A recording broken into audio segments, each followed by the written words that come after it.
May mga panahon sa buhay na kahit anong sipag mo, kahit anong dasal mo, parang wala pa ring nangyayari. Parang habang lumalaban ka, mas dumadami pa din ang problema. Ang bigat, di ba?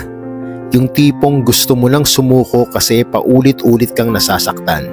Pero alam mo, hindi ka pinaparusahan ni Lord. Pinaghahanda ka lang niya.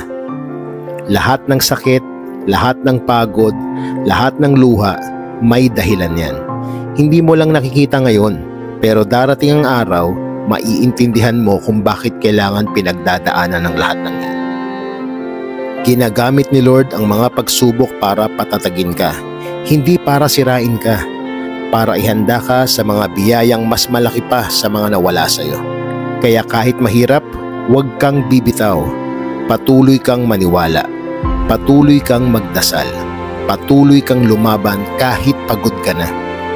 Dahil darating din ang araw na mararamdaman mo lahat ng pinagdadaanan mo may katuturan at sasabihin mo sa sarili mo, buti na lang, hindi ako sumuko. May plano si Lord.